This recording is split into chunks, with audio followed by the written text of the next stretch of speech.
श्रेय और प्रेय का विवेक। The good versus the pleasant. भक्तों, नचिकेता ने जब यमराज के सारे प्रलोभन, धन, अप्सराएं, लंबा जीवन ठुकरा दिए, तब यमराज ने उसे अपनी शरण में ले लिया। अब यमराज मृत्यु के देवता नहीं, बल्कि ब्रह्म विद्या के आचार्य बन गए। वे नचिकेता की पीठ थपथपाते हैं और जीवन का सबसे बड़ा सूत्र, फॉर्मूला देते हैं। यमराज कहते हैं, हे नचिकेता, इस दुनिया में मनुष्य के सामने दो रास्ते आते हैं। ध्यान से सुनना, यह हम सबके लिए है। पहला रास्ता श्रेय, जो कल्याणकारी है, द गुड। दूसरा प्रेय, जो प्रिय लगता है, द प्लेजेंट। अनयच्छ्रेयो अन्यदुतैव प्रेय। श्रेय का रास्ता अलग है और प्रेय का रास्ता अलग है।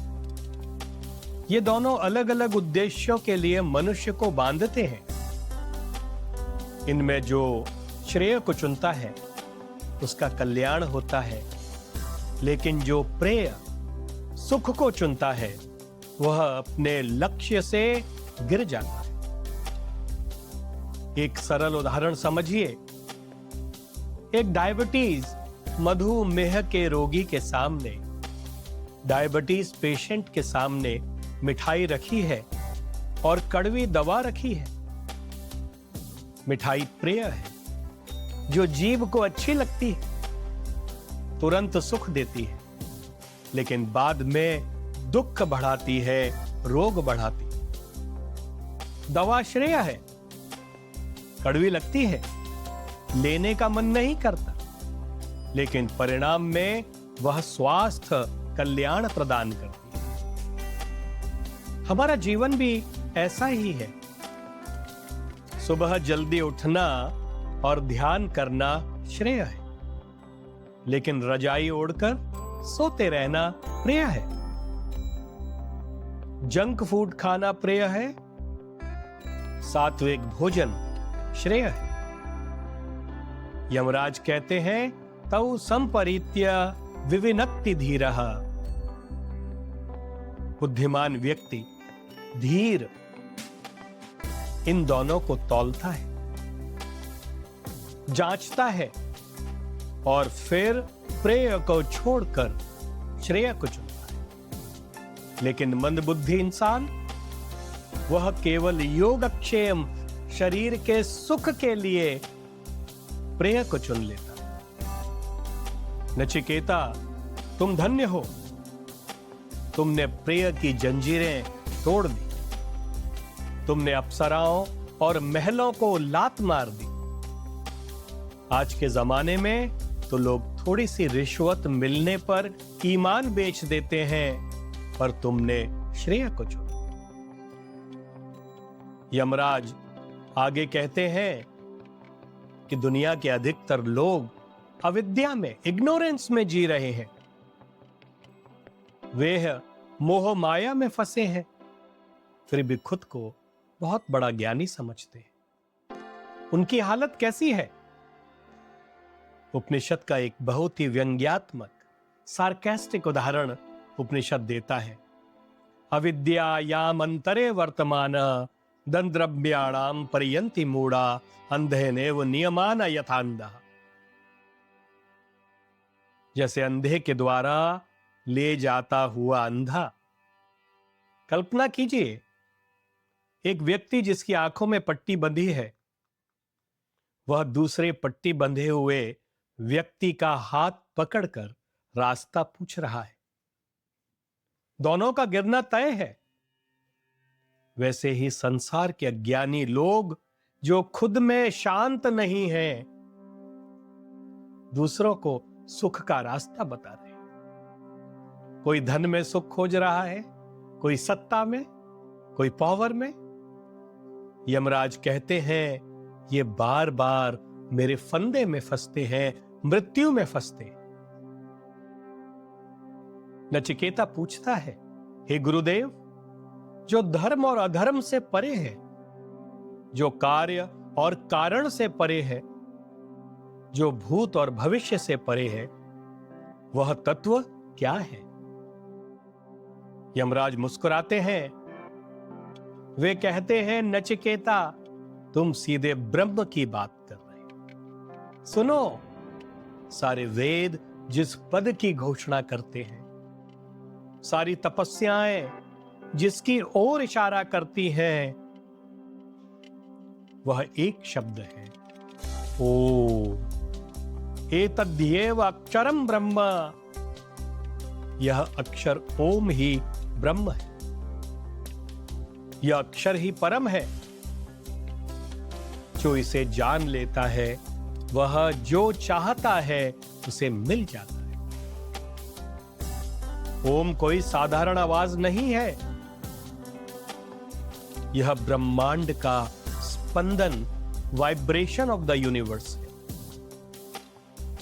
जैसे एक छोटे से बीज में विशाल बरगद का पेड़ छिपा होता है, वैसे ही इस ओम में पूरा ब्रह्मांड छिपा है। यह सेतु है, ब्रिज है, इस संसार से उस संसार तक जाने का, लोक से परलोक जाने का। हमारी यात्रा इस लोक तक सीमित नहीं है, हमें आने वाले कल में भी जाना है। जो अनजाना है, जिसको हमने देखा नहीं है, हमको इस लोक से परलोक तक जाना है। ओम कोई साधारण आवाज नहीं है। यह सेतु है, ब्रिज है, इस लोक से परलोक जाने का। अब यमराज उस परम सत्य का उद्घाटन करते, जो भगवत गीता में श्री भगवान कृष्ण ने अर्जुन को सुनाया था। यह कठोपनिषद का मास्टर स्ट्रोक है। आत्मा क्या है? न जायते म्रियते वा विपश्चिन, नायम कुतश्चिन्न बभूव कश्चिन, शाश्वतो अयम पुराणो न हन्यते हन्यमाने। मेरे साथ भाव को समझे।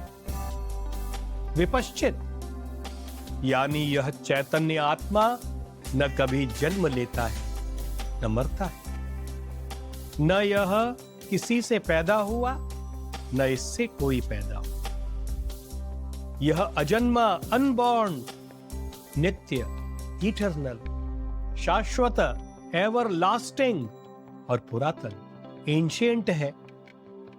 शरीर के समाप्त हो जाने पर भी यह नहीं मारा जाता, समाप्त होता। इतनी बड़ी अभयवाणी है, हम डरते हैं कि हाय मैं मर जाऊंगा। यमराज कहते हैं, पागल, तू शरीर नहीं है। जैसे कपड़े फटने से शरीर नहीं फटता, वैसे ही शरीर के मरने से आत्मा नहीं मरती। अगले मंत्र में वे कहते हैं, अणोरणीयान महतो महीयान। यह आत्मा छोटे से छोटे अणु से भी छोटा है और बड़े से बड़े ब्रह्मांड से भी बड़ा है। यह कहीं दूर नहीं। आत्मास्य जंतो निर्हितो गुहायाम। यह इसी हृदय रूपी गुफा में बैठा हुआ है, विराजमान है। लेकिन एक वार्निंग भी है, एक चेतावनी भी है। मित्रों, यमराज कहते हैं, यह आत्मा केवल प्रवचन सुनने से, न प्रवचनेन, या बहुत किताबें पढ़ने से, न बहुना श्रुतेन भी नहीं मिलता। यमय वेश वृणुते तेन लभ्य। जिसे यह आत्मा स्वयं चुनता है, जो साधक करने वाला, जो भक्त पूरी तड़प से और ईमानदारी से इसे पुकारता है, उसी के सामने यह अपना स्वरूप प्रकट करता है। तो मेरे प्यारे मित्रों, नचिकेता ने श्रेय को चुना और आत्मा को जानने का अधिकारी बना, लेकिन इस आत्मा तक पहुंचने का रास्ता क्या है? यमराज अगले अध्याय में एक अद्भुत रथ का उदाहरण देके समझाएंगे, एक अद्भुत चैरियट, एक रथ,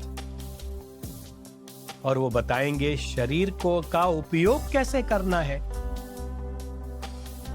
इस जीवन को जीने की कला क्या है। तो आइए हम अगले एपिसोड में उस प्रसिद्ध रूपक रथ चैरियट एलिगोरी की ओर आगे बढ़ते हैं, जो जीवन जीने की कला सिखाता है।